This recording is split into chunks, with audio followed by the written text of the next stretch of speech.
வணக்கம். நாம எல்லாரும் சென்ட்ரல் கவர்மெண்ட்க்கு டாக்ஸ் கட்டுறோம். ஆனா நாம கட்டுற பணத்துல எவ்ளோ நம்ம மாநிலத்துக்கு திரும்ப வருதுன்னு என்னைக்காவது யோசிச்சு பார்த்திருக்கீங்களா?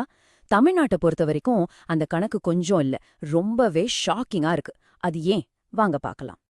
29 பைசா. ஆமா, வெறும் 29 பைசா தான். தமிழ்நாடு மத்திய அரசுக்கு டாக்ஸா கொடுக்கற ஒவ்வொரு ரூபாய்க்கும் நம்ம மாநிலத்துக்கு திரும்ப வர்றது இவ்ளோதான். இது ஏதோ ஒரு நம்பர் மட்டும் இல்ல. இதுக்கு பின்னால ஒரு பெரிய ஃபைனான்ஷியல் புதிர் ஒளிஞ்சிருக்கு. அதோட முதல் புள்ளி தான் இது. இந்தியாவிலேயே அதிகமா வருமானம் ஈட்டி தர்ற மாநிலங்கள்ல ஒண்ணு தமிழ்நாடு. ஆனா அப்படிப்பட்ட ஒரு மாநிலத்துக்கு ஏன் இவ்ளோ கம்மியா நிதி கிடைக்குது? இந்த முரண்பாட்டுக்கு பின்னாடி ஒரு ரொம்பவே சிக்கலான சிஸ்டம் வேலை செய்யுது. இன்னைக்கு அந்த சிஸ்டத்தை தான் நாம ஸ்டெப் பை ஸ்டெப்பா பிரிச்சு மேய போறோம். இது கொஞ்சம் பாருங்களேன். தமிழ்நாட்டுக்கு 29 பைசா. ஆனா அதே ரூபாய்க்கு உத்தரப்பிரதேசத்துக்கு ரூபாய் 73 பைசா கிடைக்குது. பீகாருக்கு அடேங்கப்பா கிட்டத்தட்ட ரூபாய். ஒரே தேசம், ஒரே வரி சிஸ்டம். அப்புறம் எப்படி இவ்வளவு பெரிய வித்தியாசம் வர முடியும்? இதுக்கெல்லாம் பதில் எங்க இருக்குன்னா, இந்தியாவோட பணம் பகிரும் மெஷின்ல தான் இருக்கு. ஆமா, இந்த ஃபண்ட் ஷேரிங் சிஸ்டத்தை ஒரு பெரிய மெஷின் மாதிரி நினைச்சுக்கோங்க. அந்த மெஷின் எப்படி வேலை செய்யுதுன்னு நாம புரிஞ்சுக்கிட்டா போதும், தமிழ்நாட்டுக்கு ஏன் இவ்ளோ கம்மியா பணம் வருதுங்கிற விஷயம் நமக்கு பளிச்சுன்னு விளங்கிடும்.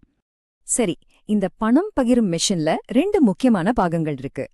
ஒன்னு ஃபினான்ஸ் கமிஷன், அது ஒரு ஃபார்முலாவை யூஸ் பண்ணுது.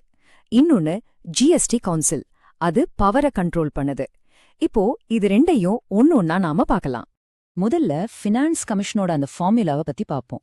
மாநிலங்களுக்கு பணத்தை எப்படி பிரிச்சு கொடுக்கணும்னு முடிவு பண்றதே இதுதான். ஆனா அந்த ஃபார்முலால இருக்கிற ஒரு முக்கியமான விஷயம்தான் தமிழ்நாட்டுக்கு ஒரு பெரிய அடியா விழுது. அது என்னன்னு பார்க்கலாம். டெக்னிக்கலா சொல்லணும்னா இத ஹாரிசான்டல் டெவல்யூஷன்னு சொல்லுவாங்க. சிம்பிளா சொன்னா, சென்ட்ரல் கவர்மெண்ட் வசூல் பண்ற மொத்த டாக்ஸ் பணத்துல ஒவ்வொரு ஸ்டேட்டுக்கும் எவ்ளோ பங்கு போகணும்னு கணக்கு போடுறதுதான் இது. இந்த டேபிள பாருங்க. இதுதான் அந்த ஃபார்முலாவோட பாகங்கள். இதுல நிறைய விஷயங்கள் இருக்கு.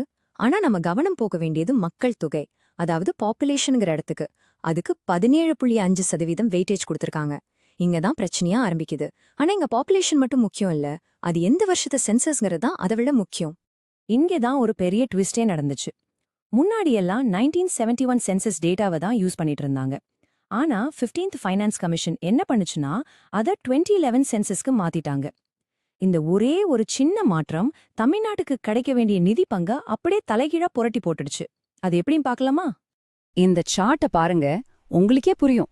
தமிழ்நாடு பல வருஷமா பாப்புலேஷனை கண்ட்ரோல் பண்றதுல ரொம்பவே நல்லா பெர்ஃபார்ம் பண்ணிருக்கு. நம்மளோட வளர்ச்சி விகிதம் நேஷனல் ஆவரேஜை விட ரொம்ப ரொம்ப கம்மி. இது உண்மையிலேயே ஒரு சோஷியல் சக்சஸ். நாம எல்லாரும் பெருமைப்பட வேண்டிய ஒரு விஷயம்.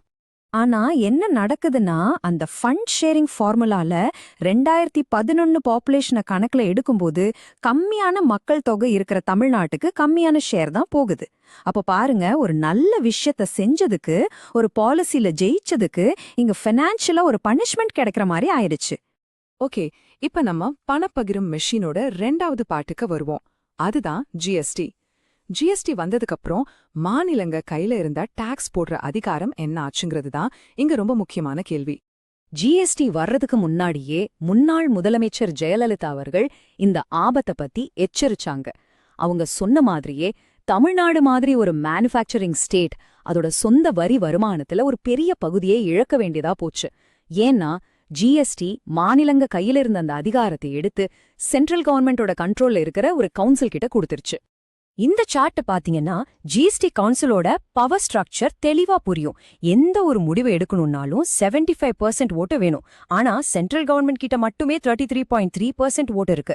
இதுக்கு என்ன அர்த்தம்னா, சென்ட்ரல் கவர்மெண்ட்க்கு பிடிக்காத எந்த ஒரு விஷயத்தையும் மத்த எல்லா மாநிலங்களும் ஒன்னா சேர்ந்தா கூட பாஸ் பண்ண முடியாது. சிம்பிளா சொன்னா இது ஒரு வகையான வீட்டோ பவர் மாதிரி. இது மட்டும் இல்ல, இன்னொரு பிரச்சனையும் இருக்கு.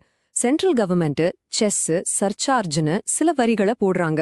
சட்டப்படி இந்த வரிகள்ல வர்ற வருமானத்தை ஸ்டேட்ஸ் கூட ஷேர் பண்ணிக்க வேண்டிய அவசியமே இல்ல.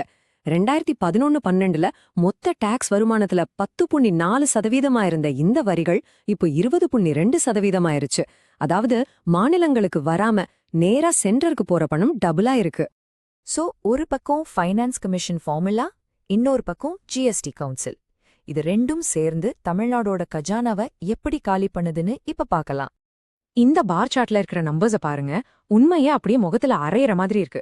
தமிழ்நாட்டோட மொத்த வருமானத்துல சென்ட்ரல் கவர்மெண்ட் கிட்ட இருந்து வர்றது வெறும் 3.3% தான். ஆனா மத்த மாநிலங்களோட ஆவரேஜ் என்ன தெரியுமா? 10%. இந்த பெரிய கேப் நம்ம மாநிலத்தோட வளர்ச்சி திட்டங்களை நேரடியா பாதிக்குது இல்லையா? சுருக்கமா சொல்லணும்னா இது ஒரு ஃபினான்ஷியல் நெருக்கடி. என்னென்ன நடக்குதுன்னா, மாநிலங்களால தனியா டாக்ஸ் ரேட்டை மாத்த முடியல. சென்டர்ல இருந்து வர பணமும் குறைஞ்சு போச்சு. இதனால ஒவ்வொரு வளர்ச்சி திட்டத்துக்கும் சென்ட்ரல் கவர்மெண்டோட நிபந்தனைகளுக்கு கட்டுப்பட்டு அவங்களையே சார்ந்திருக்க வேண்டிய ஒரு நிலைமை உருவாகிருக்கு. மொத்தத்துல பார்த்தா இந்தியாவோட ஃபெடரல் சிஸ்டம்ல, அதாவது நிதி பகிர்வுல ஒரு பெரிய தத்துவவாத மாற்றமே நடந்திருக்கு. முன்னெல்லாம் மாநிலங்களுக்கு உரிமை அடிப்படையில நிதி கிடைச்சிட்டு இருந்துச்சு. ஆனா இப்போ சென்ட்ரல் கவர்மெண்ட் சொல்றத கேட்கறதுக்கும் பொருளாதார ரீதியா பங்களிக்கிறதுக்கும் ஒரு ரிவார்டு கொடுக்கற மாதிரி இந்த சிஸ்டம் மாறிக்கிட்டு வருது. இது மாநிலங்களோட தன்னாட்சிய கொஞ்சம் கொஞ்சமா குறைக்குது. அப்போ நம்ம முன்னாடி ஒரு முக்கியமான கேள்வி நிக்குது. நம்ம மாதிரி பல தரப்பட்ட மக்கள் வாழ்ற ஒரு நாட்டுல நல்ல செயல்படுற மாநிலங்களை பாராட்டுறதுக்கும் அதே சமயம் எல்லா மாநிலங்களும் சமமா வளரணும்னு உறுதி பண்றதுக்கும் நடுவுல அந்த சரியான பேலன்ஸ நாம எப்படி கண்டுபிடிக்க போறோம்? இதுதான் இன்னைக்கு இந்தியாவோட கூட்டாட்சி அமைப்பு சந்திக்கிற மிகப்பெரிய சவால். நீங்க என்ன நினைக்கிறீங்க?